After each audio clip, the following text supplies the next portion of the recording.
It's a state where centuries of American history are etched in the land. From remains of a mysterious serpent mound to a majestic river crossed by thousands seeking freedom from slavery. Ohio. It may just be a stopping-off point for some on their long migrations, but it's also home to many who've played big roles in America's history. From two brothers whose dreams of flight made Ohio the birthplace of aviation, to a young boy whose fascination with the stars propelled him to the moon, and a talented young runner who broke through the racial divide, managing to beat Hitler and win Olympic gold. Ohio is a powerhouse of industry, once home to the rubber capital of the world. Here on the shores of one of America's Great Lakes, loyalty to hometown heroes is fierce. When one local sports hero abandoned his fans, he was labeled a traitor for life. It's a place where rock and roll icons enter the Hall of Fame, and where a monument to a great naval victory towers over the land. It's easy to see why this northern state is called the heart of it all. This is Ohio.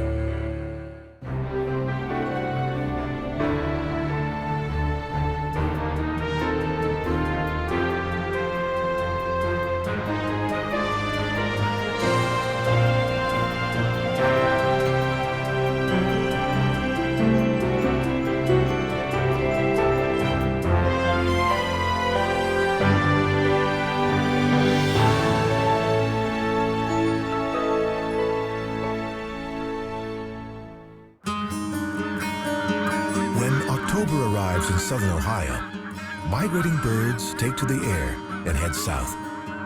Over Hocking Hills, one of the state's most majestic landscapes. Sandstone cliffs and remote ravines hide beneath the sugar maples, sycamores, and butternut trees. Here, autumn takes center stage, blanketing the hills in red, green, and gold. But on this October day, another annual spectacle is giving nature a run for its money. It's homecoming week at Ohio University in the town of Athens. Students and alumni line the streets to celebrate a tradition that goes back 90 years. A parade is the main event, with colorful floats, handmade banners, and costumed dancers. They wind their way through Athens streets before stopping to perform for a panel of judges. Every year, one group of performers is particularly impressive, especially from the air. The Ohio University Band, known as the Marching 110, who call themselves the most exciting band in the land.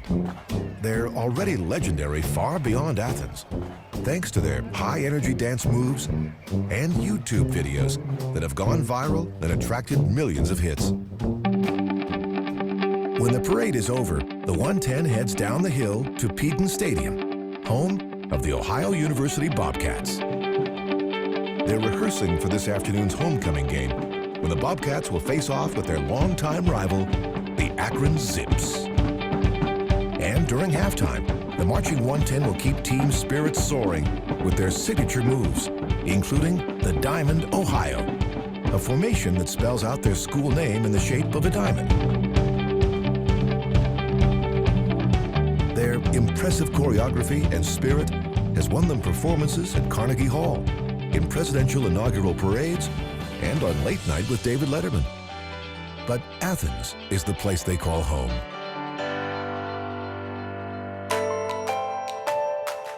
Ohio University has been located here on the banks of the Hocking River since 1804, thanks in part to a deal drafted by President Thomas Jefferson.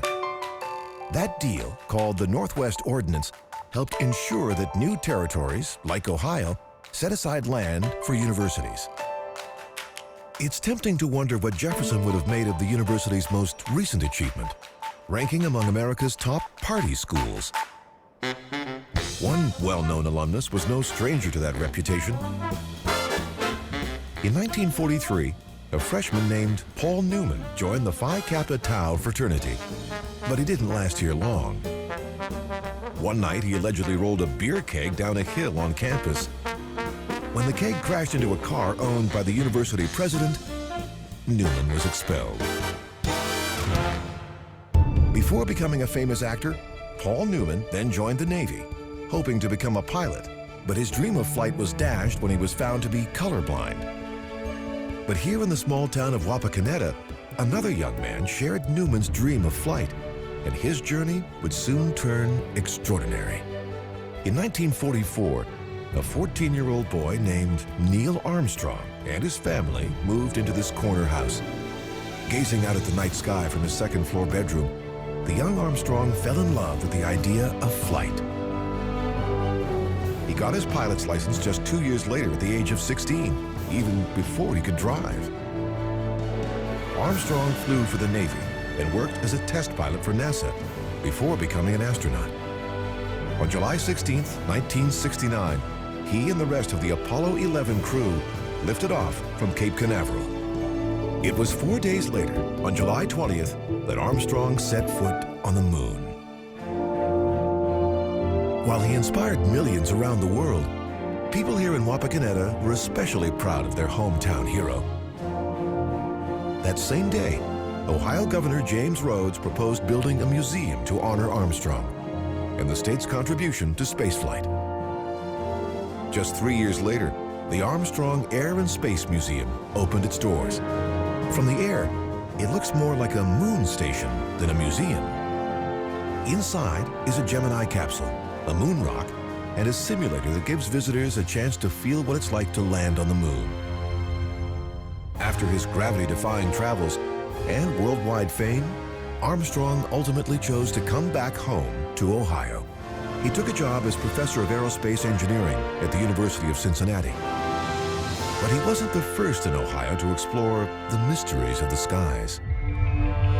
In Adams County, not far from corn and cattle farms, lies an archaeological mystery, an ancient earthwork that snakes across the land, a site known today as Serpent Mound. Spanning over 1,300 feet, this prehistoric formation poses a riddle, one with twists and turns like the serpent itself. Who created it, and why? Early settlers believed it was a shrine, possibly a cemetery, or even a place for human sacrifice. In 1901, a Baptist minister suggested the serpent marked the original location of Eden. Carbon dating suggests it was built around 1070 AD, possibly by the Fort Ancient people, a Native American culture that once thrived here on the land that's now Ohio. Researchers have discovered that features of the mound align with both the winter solstice sunrise and the summer solstice sunset. But the true intentions of its builders remain a mystery.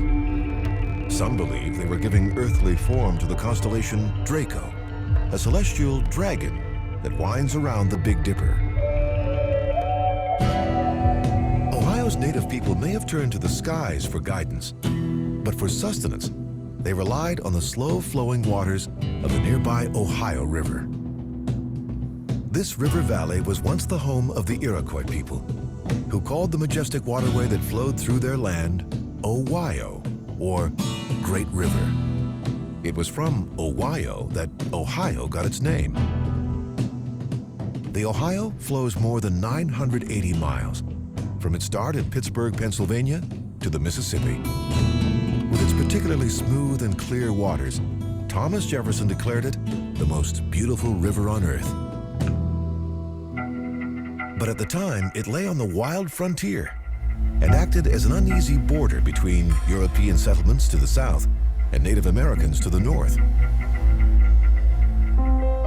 After the Revolutionary War, the new U.S. Congress declared a vast swath of land west of the river as new territory. Today, that land is now the 5 states of Wisconsin, Michigan, Illinois, Indiana, and Ohio. But in the late 1700s, it was known simply as the Northwest Territory. And the first permanent settlement in this new territory was here on the Ohio River, a place called Marietta. It had been carved out of the forest in 1788 by Brigadier General Rufus Putnam and other veterans of the Revolutionary War.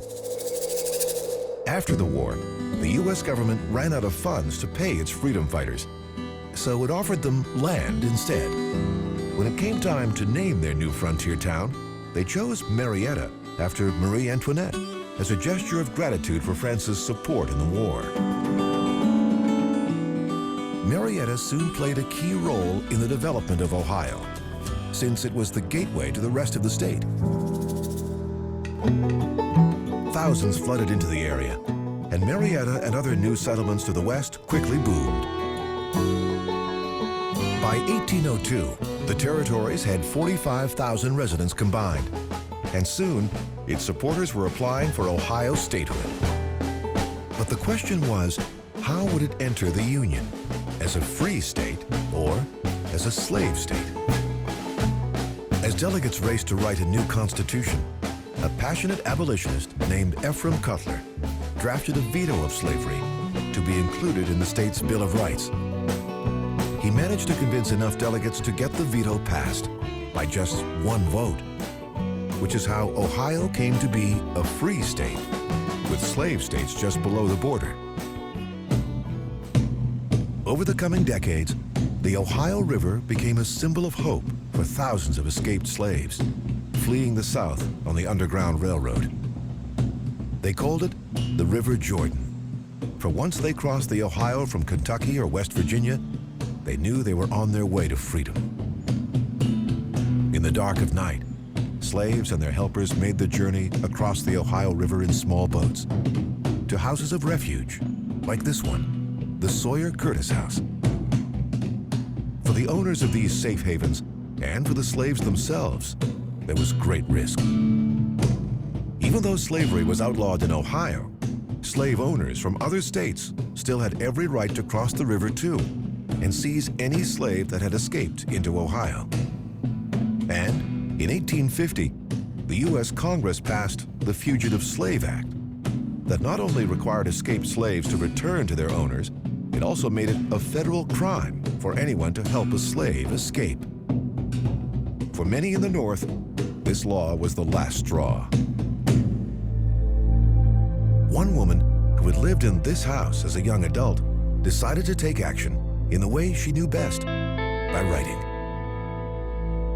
At the time, many Northerners opposed slavery in theory, but they'd never actually been exposed to its harsh realities. Harriet Beecher Stowe decided to open their eyes by appealing to their hearts and set about writing what would quickly become an American classic, Uncle Tom's Cabin. It was published in a serial format in 1851 and as a book 1 year later. Stowe's emotionally charged story of Uncle Tom's suffering at the hands of evil Simon Legree helped readers to empathize. She succeeded in making slavery not just a political issue, but also a deeply emotional one. Uncle Tom's Cabin sold over 300,000 copies in its first year alone, and even went on to become an international bestseller. The story was also a rallying cry for abolitionists. By 1861, tensions between the North and South hit a boiling point with the start of the Civil War. When Abraham Lincoln later met Stowe, he said to have remarked, "So you were the little woman who wrote the book that started this great war." Today, in Cincinnati, the National Underground Railroad Freedom Center tells the powerful stories of the more than 40,000 slaves who arrived in Ohio, risking their lives for a chance at liberty, and of those here who helped them make their journey to freedom. But escaped slaves weren't the only ones who found a haven here. Cincinnati had already attracted others looking for opportunity, especially German immigrants who settled here in the Over-the-Rhine district. Houses, markets, churches, even breweries look very much as they did in the 19th century. But the city that surrounds it has gone through some extraordinary changes. What began as a little town on the river that catered to soldiers and settlers later exploded into a bustling epicenter of culture and commerce. In 1854, poet Henry Wadsworth Longfellow crowned Cincinnati the Queen of the West. The name stuck. To this day, it's called the Queen City. When architects designed the new Great American Tower, they topped it off with what they called its own tiara. When it's not ablaze with the setting sun, Cincinnati Reds fans light it red when their team makes it to the playoffs. Ohio has always prized its sports heroes. But one athlete would not only make his home state proud, he would inspire the world by humiliating Hitler and winning gold. Ohio. No matter what kind of barriers its hometown heroes face, many have found ways to make history by inspiring others along the way. And one man here changed the way the world looked at race by running in one. In the 1930s, Ohio State University here in Columbus was the track and field home of Olympic runner Jesse Owens. Raised in Cleveland, Owens was breaking track records even when he was in junior high. Many colleges tried to recruit him, but he chose to study here at OSU. Owens went on to win 4 gold medals at the Berlin 1936 Olympic Games. A huge upset for Adolf Hitler, who hoped the Games would showcase the supremacy of his Nazi athletes. Owens' achievement was a great victory in the battle for racial equality. Although it would be many years before the Civil Rights Movement, the Buckeye Bullet was ahead of his time and the competition. His Olympic record remained unbroken for 48 years. Today, track students at OSU warm up at the Jesse Owens Memorial Stadium, perhaps with their own Olympic aspirations. Buckeye pride is everywhere across the 1,700-acre campus of Ohio State, from basketball to hockey, baseball to tennis. But at the heart of the campus is one place where Buckeye fans really go nuts. It's here at Ohio Stadium. The horseshoe-shaped bowl is the 4th largest in the nation. More than 36 million fans have warmed these seats since 1922. For the most fanatical Buckeye disciples, Section 39A is the place to be. Known as Block O, fans here behind the south end zone start cheers, put on spectacular card stunts, and keep Buckeye spirit high. Especially when Ohio State faces its most rabid rival, the Michigan Wolverines. Known simply as The Game, this face-off has been called the greatest sports rivalry in North America. Despite their success as a top college team, the Buckeyes have had their dramatic ups and downs. In 2010, the team was rocked by Tattoo Gate, when the star quarterback and 4 other players were caught selling Buckeye Championship awards for cash and free tattoos. It ended with player suspensions and the end of Coach Jim Tressel's career. Despite the scandal, bragging rights help keep Buckeye spirits soaring. Their players have won Heisman trophies 7 times. The Heisman Trophy is named after Ohio native John Heisman, who was born north of Columbus in the city of Cleveland in 1869.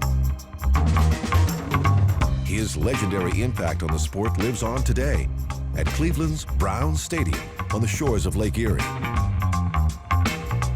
Every time a Browns quarterback shouts out "hike" to signal the snap, he's using a term that John Heisman invented.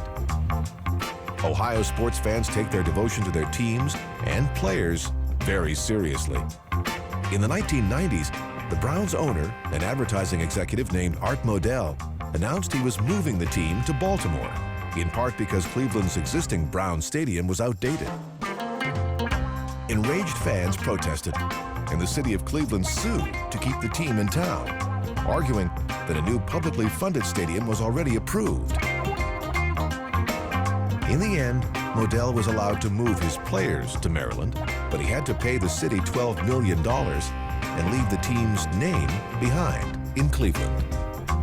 In 1999, a new Cleveland Browns played their first game here at the new Browns Stadium. And many fans today are just as devoted to the new team as they were to the old one. But not all Ohio sports tales have a happy ending.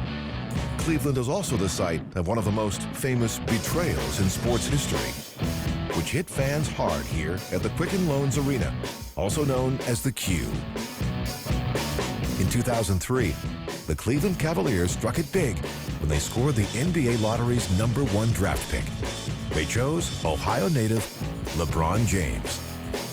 James quickly helped turn the struggling team around, leading the Cavaliers to the NBA playoffs in 2006. He became the pride of many Ohio sports fans. But in 2010, James suddenly announced he was leaving the Cavaliers for the Miami Heat. Fans were outraged. Some burned their LeBron James jerseys. The owner of the Cavaliers called the decision a cowardly betrayal. James moved to Miami, but held on to his 35,000 square foot Ohio mansion in his hometown of Akron. It comes complete with a bowling alley, casino, barbershop, and of course, a basketball court. Not to mention plenty of security in case any betrayed fans still hold a grudge.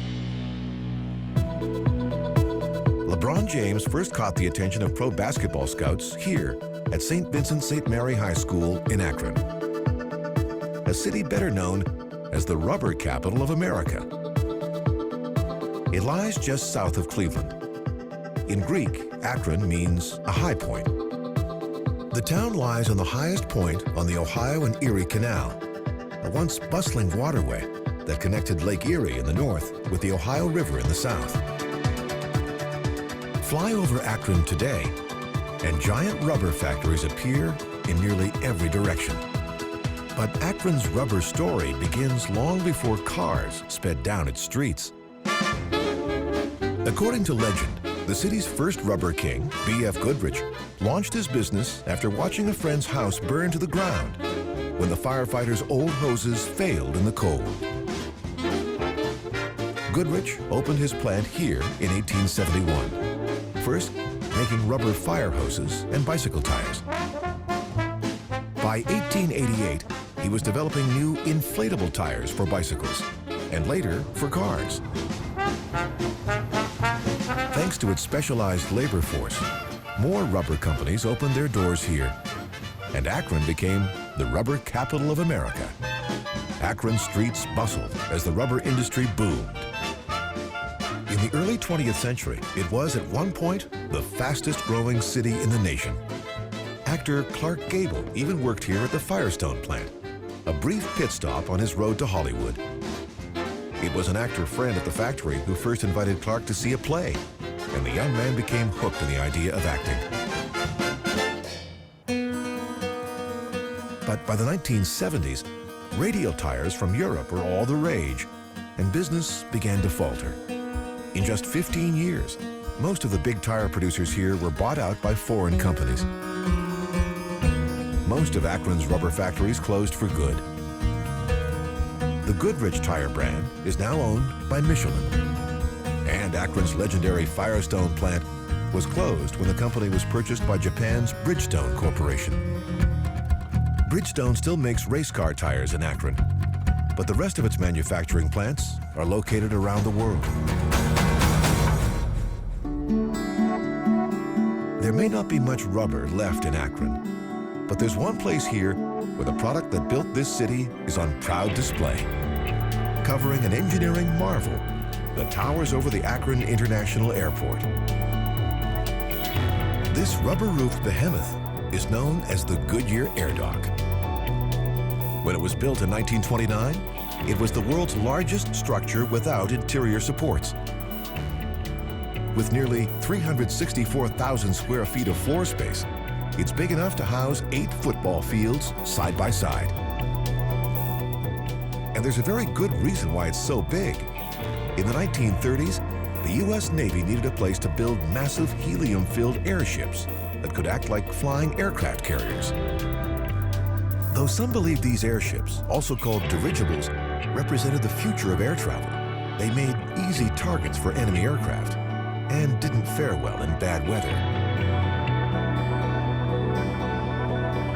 Airships never took off like many predicted, but this giant hangar is still in use by an aerospace contractor. The downfall of the dirigible may have put an end to one dream of flight. But it didn't diminish Ohio's lofty place in aviation history. Thanks to two brothers whose daring first attempts to take to the air would make Ohio the birthplace of aviation.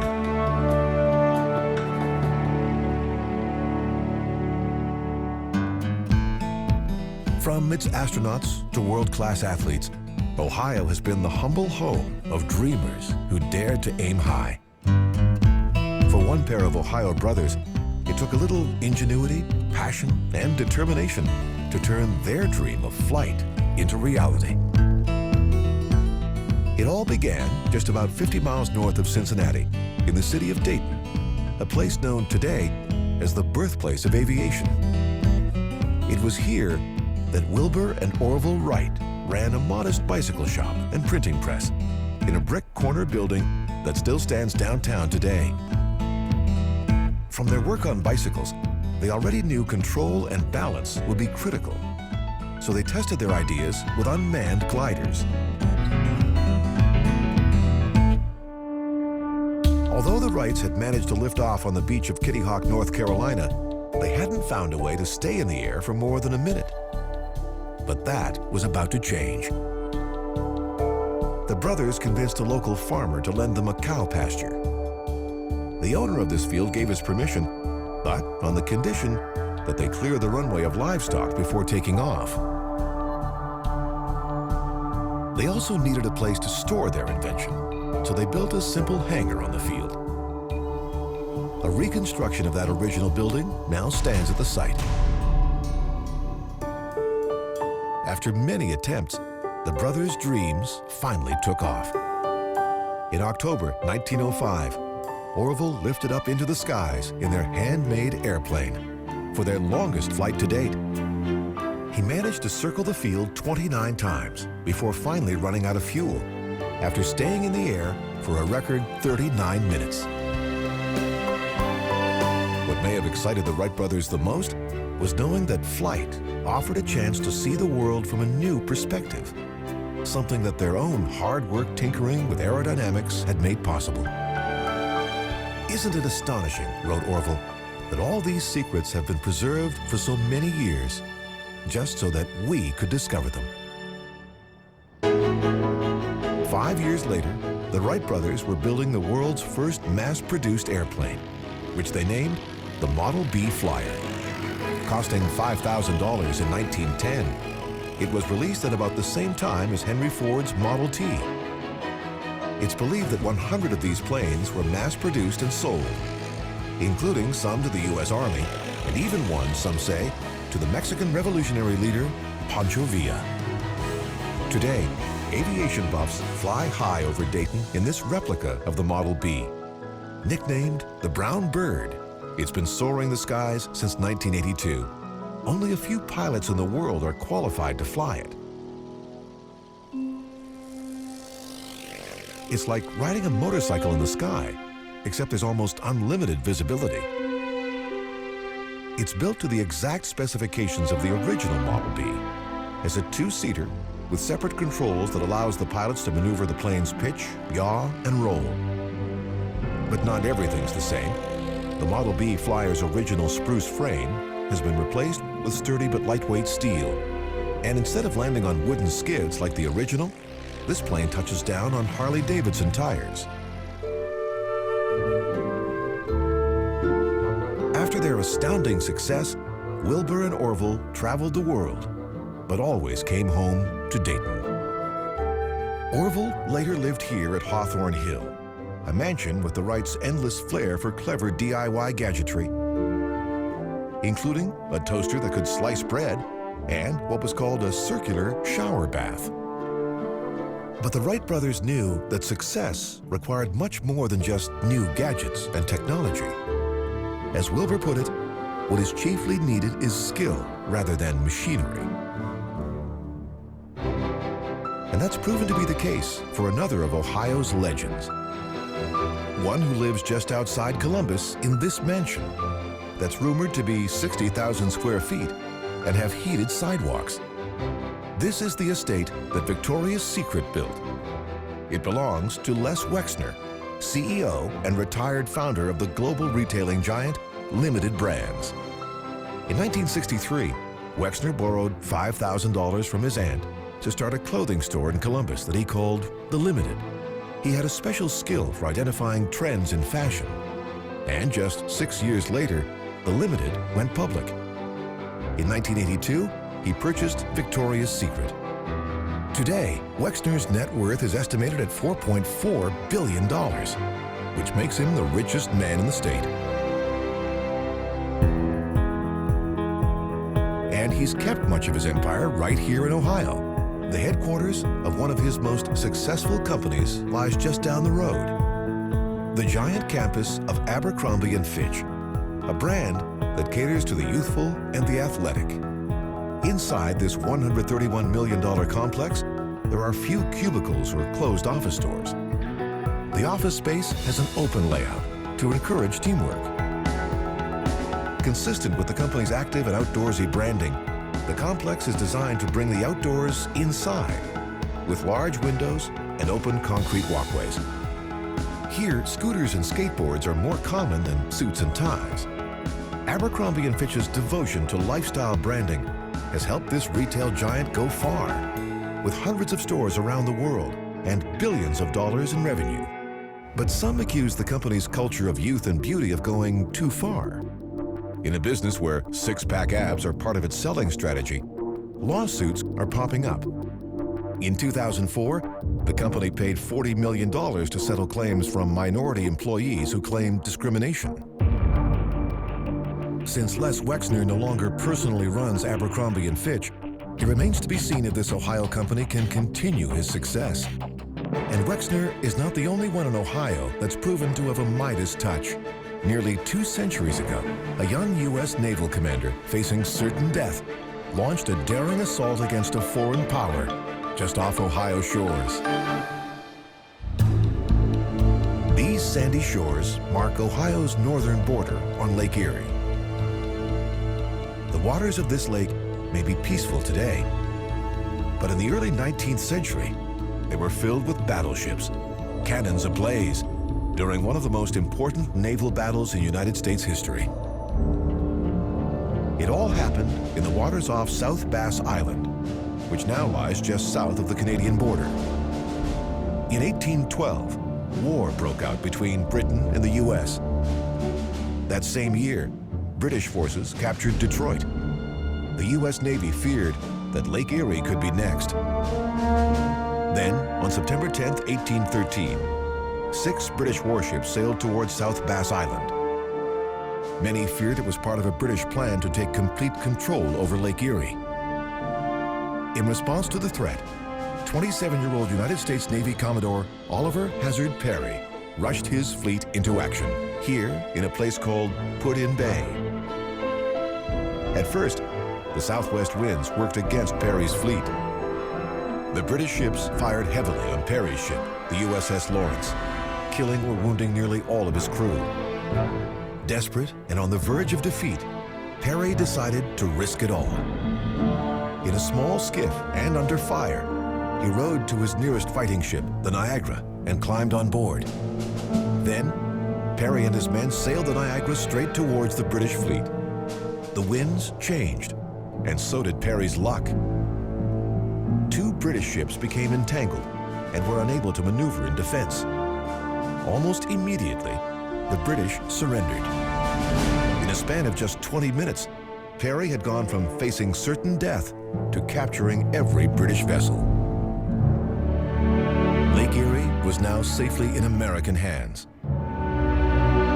Today, a memorial to Perry's victory soars 350 feet over the site of the battle. With the British threat removed, Ohio's focus turned to trade. Ohio's farms were already producing corn, wheat, and other grains by the bushel, but getting them to markets was proving to be a challenge.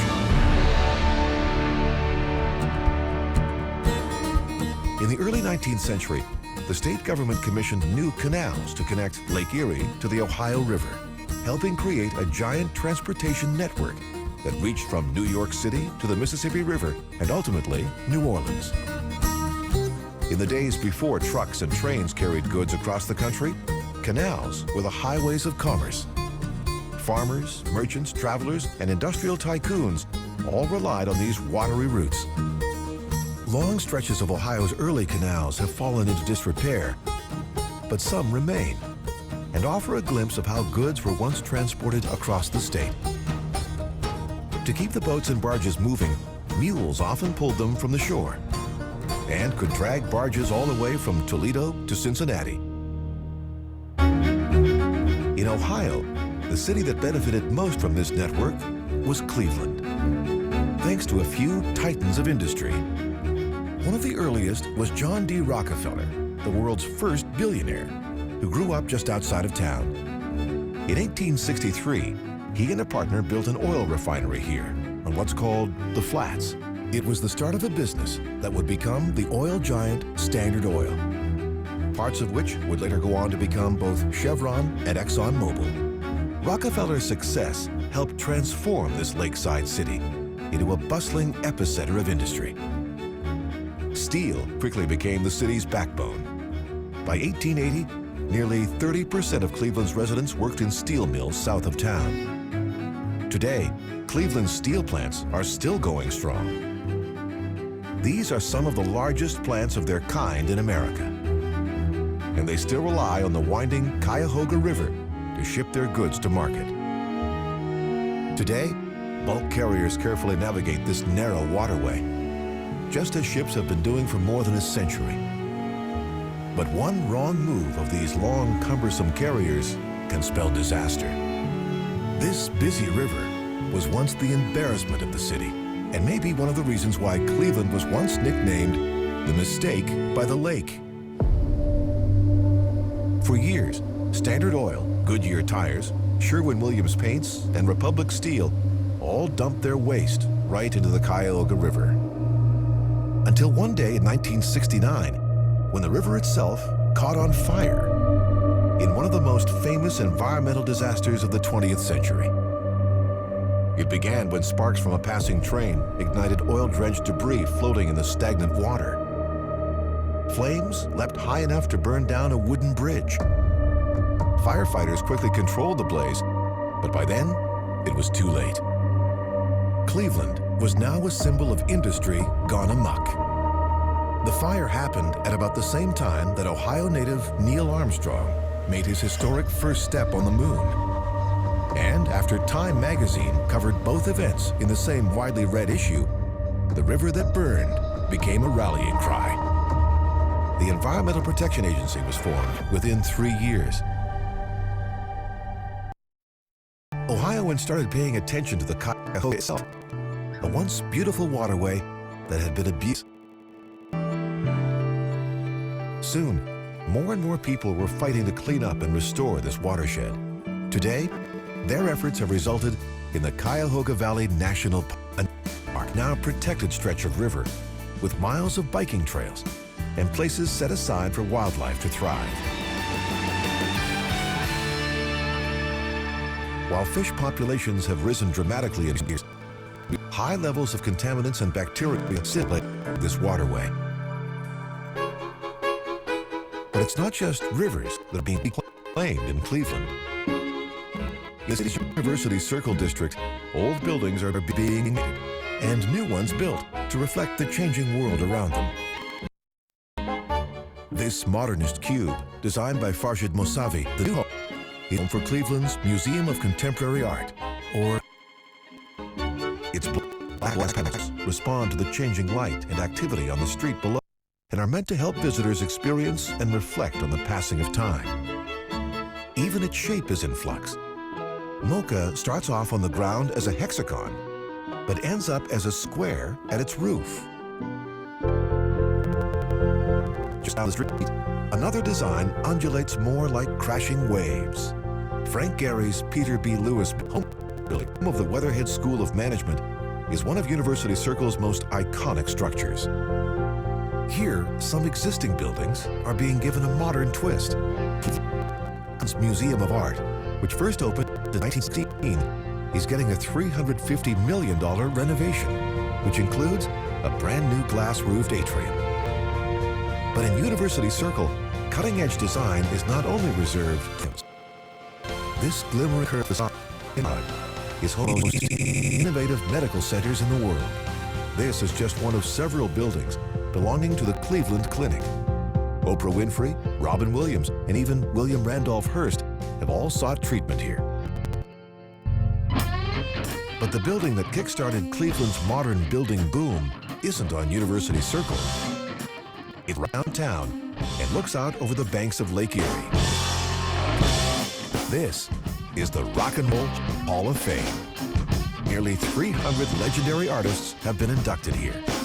And there's a very good reason why this popular site was built in Cleveland. Many believe rock and roll was born right here in town. Not the music, but the moniker.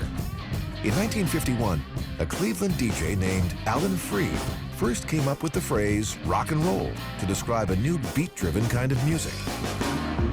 The hall's glass and steel pyramid was designed by famed architect I.M. Pei, who once admitted he had no idea what rock and roll even was. But after seeing a few concerts, Pei understood what it was all about and decided that the best way to capture the energy of rock and roll was with a pyramid design. Outside, painted replicas of Fender Stratocasters are part of Guitar Mania, an art project that raises money for the United Way of Greater Cleveland and the Rock and Roll Hall of Fame's educational programs by auctioning off the guitar sculptures. The highest bid yet was for Yoko Ono's Imagine Peace guitar, which brought in $105,000 for charity.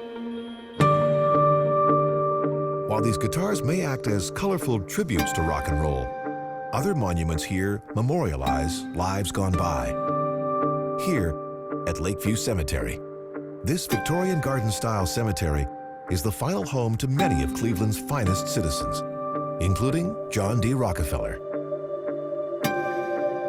This castle-like memorial is for President James Garfield, who was shot in 1881, just after 4 months in office. The injury itself was light, but unfortunately, in 1881, American doctors hadn't yet embraced the idea of germs and didn't sterilize their equipment before operating. Garfield finally died from an infection. He rests here with 100,000 others in this 300-acre cemetery that feels more like a garden than a graveyard. Built in 1869, this cemetery was planted with chestnut oaks, Japanese maples, and magnolias, all designed to create a serene urban oasis. But not all of Ohio's pastoral places are as peaceful as they might seem. Sometimes, horrifying things can happen where they're least expected. Ohio. It's been home to innovators, industrial titans, and record-breaking athletes. But for many out here in rural Ohio, their ventures are best when they're kept small and in the family. Nearly 90% of Ohio's farms are family-owned. Corn and soy are their top crops. Every fall, teams of modern combines and trucks roll out across the state. These highly efficient machines harvest acre after acre of corn and other crops with amazing speed.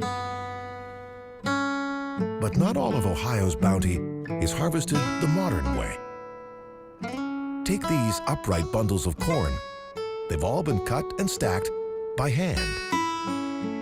This technique, called corn shocking, allows the stalks to dry without any rot. Hundreds of years old, it's still practiced today by the Amish. Here in Holmes County, they live pretty much as they always have, since they first arrived in Ohio nearly 200 years ago. With close to 60,000 Amish in Ohio, this state has the largest Amish community in the country. The Amish believe that modern technology corrupts, which is why they still drive horse-drawn carriages and wear simple, unadorned clothing. On narrow country roads, their buggies can come in handy to bypass traffic.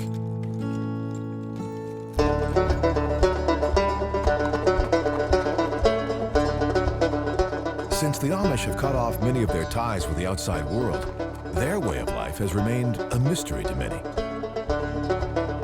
So when the news broke of a shocking Amish scandal, it captivated the nation. It began here, in this small valley in 2011. At the time, this was home to an Amish splinter group led by a man named Samuel Mullet, who lived in this white house, surrounded by dozens of his followers. Some said that Mullet's strict Burkholz clan was actually a cult, and that he was known to severely punish those who didn't follow his extreme interpretation of his faith. So when members of his group fled, Mullet was accused of taking revenge. In Amish communities, beards for men and uncut hair for women are treasured symbols of religious devotion, which is why many believe they became Mullet's targets. He was accused of ordering some of his loyal followers to track down those he perceived as his enemies. The gang, now known as the Burkholz Boys, carried out attacks in the dark of night, holding down their victims and then cutting off their beards or hair with scissors and battery-operated clippers. Mullet's own sister was one of those attacked. The FBI raided the settlement, and Mullet and others were arrested. Prosecutors charged him with hate crimes. In 2013, Mullet was convicted and sentenced to 15 years in jail for his role in masterminding the beard-cutting attacks. But there's another twist to this tale. Thanks to the modern technology that the Amish often shun, it's been reported that Mullet is now a multimillionaire and that his property sits on a gold mine of natural gas that fracking companies have paid millions to extract.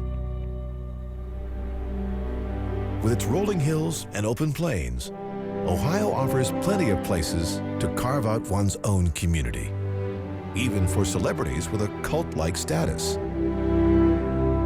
Roughly 70 miles northeast of Columbus lies an idyllic spot called Malabar Farm. Here, surrounded by forests and fields, creative minds have found a place to return to nature, surround themselves with the season's natural beauty, and write a Pulitzer Prize-winning novel or two. Author Louis Bromfield lived here at Malabar Farm in the 1940s and 50s. But he was often not alone. Hollywood's biggest stars at the time considered the farm an ideal getaway. Lauren Bacall and Humphrey Bogart were married here in 1945. At the time, it was the tabloid's most sensational story. Errol Flynn, Dorothy Lamour, Clark Gable, and others soon flocked here. But even stars had to work on the farm, thanks to Bromfield's passion for sustainable agriculture. Some locals remember seeing James Cagney selling vegetables at the farm's produce stand. Although the stars have since moved on to other glamorous getaways, Malabar Farm has yet another intriguing link to Hollywood. Hidden in the trees, this small cabin on the property may not look like much, but it's where the powerful opening scene of The Shawshank Redemption was filmed. Starring Tim Robbins and Morgan Freeman, the film follows a banker accused of murder, his sometimes brutal imprisonment, and his inspiring friendship with a fellow inmate. Much of the rest of the movie was filmed nearby, at the Ohio State Reformatory. This castle-like facility was built in 1896 and closed in 1990. That's when Hollywood saw an opportunity. The gloomy Romanesque architecture provided the perfect setting for Shawshank. From the moment character Andy Dufresne walks through the prison yard on his way to see the warden, to his brutal stint in solitary confinement, the prison plays the role of the ultimate antagonist. The facility's goal is to break the spirits of all who enter its gates. Yet Andy does not give up hope, and his unflagging faith in freedom encourages those around him who've long ago been broken. The film's most iconic scene takes place under an oak tree nearby. It's beneath this tree's heavy boughs where Morgan Freeman's character, Red, digs up a buried message and realizes it's time to either get busy living or get busy dying. Severe winds nearly took down the tree in 2011. But true to the film's message of hope and survival, a good part of the oak still stands tall. For now, its most serious threats may come from movie buffs and tourists seeking out this legendary tree. Many fans of the film make a pilgrimage here to see the oak. So many that the tree's owner, a local attorney, felt the need to fence it in.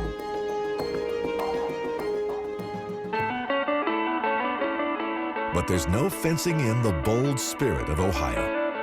From those who dreamed of flight, even making it all the way to the moon. From the brave who dared to take a stand against slavery, to those who fought for freedom when the odds were stacked against them. The innovative, inventive, and inspirational will always be found in Ohio.